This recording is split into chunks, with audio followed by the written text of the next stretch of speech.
안녕하세요. 72년생 온라인 장사 720입니다.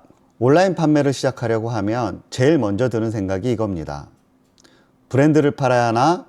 일반 생활용품이 맞나? 구매 대행이 좋다는데 그걸 해야 하나? 그리고 또 헷갈립니다. 위탁이냐? 사앱이냐? 대량이냐? 수동이냐? 쿠팡도 윙이 있고 그로스가 있고요.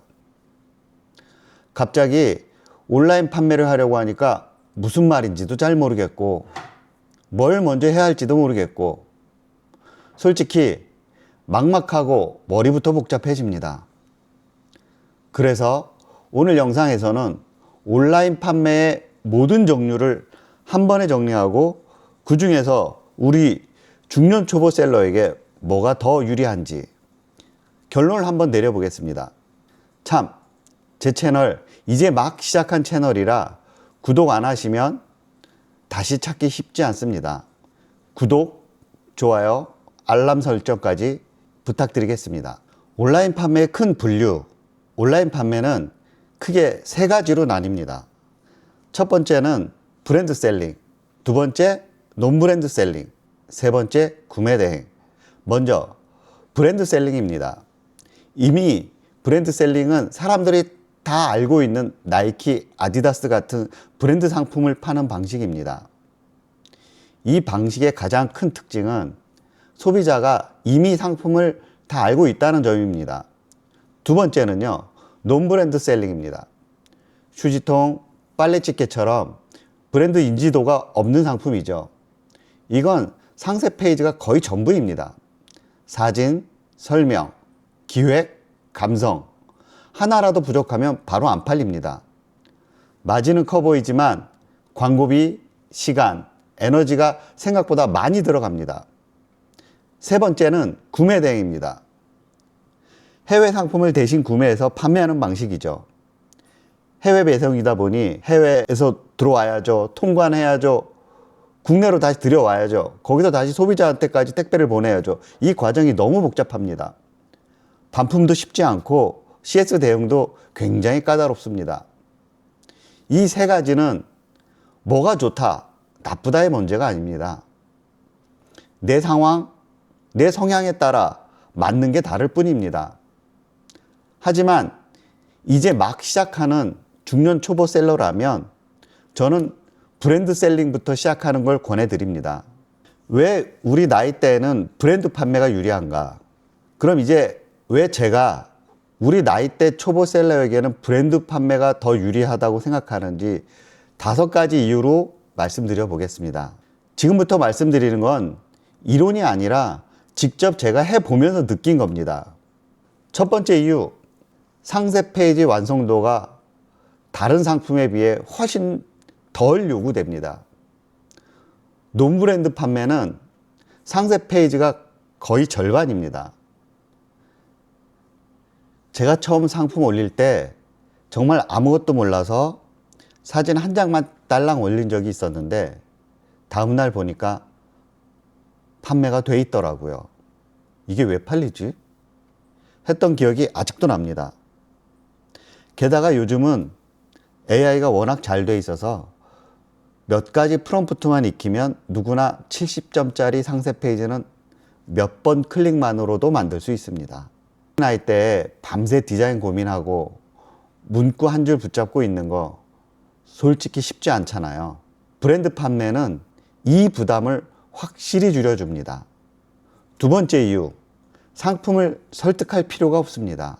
논브랜드는 왜 이걸 사야 하는지를 처음부터 끝까지 설명을 해줘야 됩니다. 하지만 브랜드는요, 이미 설득이 끝난 상품입니다. 소비자는 이 상품을 살까 말까를 고민하지 이게 뭐지? 이게 나한테 필요한가? 이런 고민을 하지는 않습니다. 우리는 설명이 아니라 노출과 조건만 맞추면 됩니다. 세 번째 이유, 마켓 알고리즘과 잘 맞는 구조입니다. 마켓 AI는 예측 가능한 상품을 좋아합니다. 브랜드 키워드는 검색량이 꾸준하고 구매 패턴도 명확합니다. 그래서 신상품이 아니어도 지속적으로 노출 기회를 줍니다. 우리 나이대가 새로운 트렌드를 쫓기보다 안정적인 구조를 만드는데 유리한 이유입니다. 네 번째 이유, 효율입니다. 솔직히 말해서 우리 돈 벌자고 하는 거잖아요. 브랜드 상품은 논브랜드 상품에 비해 평균 단가가 높은 편입니다. 이게 젊은 사람들에겐 진입장벽일 수 있지만 우리에게는 오히려 장점입니다. 예를 들어 5,000원짜리 상품 마진 30%면 1,500원입니다. 하지만 5만원짜리 상품 마진 10%면 5,000원입니다. 어떤 게 더 효율적일지는 굳이 설명 안 해도 아시죠? 다섯 번째 이유, 재고 리스크가 상대적으로 적습니다. 사입이든 위탁이든 재고는 생기게 마련입니다. 논브랜드 상품은 악성 재고가 되면 싸게 팔아도 소진이 쉽지 않습니다. 하지만 우리가 모두 아는 브랜드 상품은 이미 많은 사람들이 가치를 알고 있습니다. 시장 가격보다 조금만 낮춰도 재고 수준이 빠릅니다. 즉, 재고로 인한 리스크가 상대적으로 적다는 겁니다. 그래서 저는 해외 구매 대행이나 논브랜드 판매보다 브랜드 셀링이 중년 초보 셀러가 진입해서 성과를 내기 좋은 구조라고 봅니다. 여기까지 이해되셨다면 이제 판매 방식으로 넘어가 보겠습니다. 판매 방식은 위탁 판매와 사입 판매로 나뉩니다. 먼저 위탁 판매입니다. 재고 없이 상품을 등록하고 주문이 들어오면 발주하는 방식입니다. 자본 부담이 적고 리스크가 낮은 게 장점이죠. 하지만 마진이 낮고 공급 안정성이 떨어질 수 있습니다. 요즘은 개인정보보호법도 강화돼서 신경 써야 할 부분도 많아졌습니다. 다음은 사입 판매입니다. 내가 직접 상품을 매입해서 판매하는 방식입니다. 마진 구조가 명확하고 가격과 물량을 내가 컨트롤할 수 있습니다. 대신 재고 부담이 있고 회전이 안 되면 리스크가 됩니다. 다시 여기서 위탁 판매는 크게 두 가지입니다. 첫 번째, 대량 프로그램 등록. 많이 들어보셨죠? 상품 수가 늘어날수록 노출 기회도 늘어납니다. 대신 관리 능력이 정말 중요합니다. 두 번째, 개별 수동 등록. 초반 테스트용으로는 좋지만 계속 테스트만 하다가 결과를 못 내고 포기하는 경우도 많습니다. 사입 판매는 쿠팡 기준으로 말씀드리겠습니다. 이유는 간단합니다. 지금 말도 많고 여론도 안 좋지만 여전히 국내 매출 1위 플랫폼입니다. 그만큼 들어오는 손님이 많다는 겁니다. 두 번째 이유는 초보자에게도 판매 기회가 주어지는 쿠팡의 롤링 시스템 때문입니다. 사람마다 보여주는 상품이 다르기 때문에 막 진입한 초보자의 상품도 노출이 됩니다. 그래서 초보자는 무조건 쿠팡부터 시작하시길 권해드립니다. 쿠팡 기준 판매 방식은 로켓 크로스, 윙, 로켓 배송이 있으나 로켓 배송은 주로 본사나 벤더사가 진행하므로 오늘은 제외하겠습니다. 첫 번째, 쿠팡 윙 판매. 재고, 보관, 관리, 포장, 발송, CS까지 내가 직접 합니다.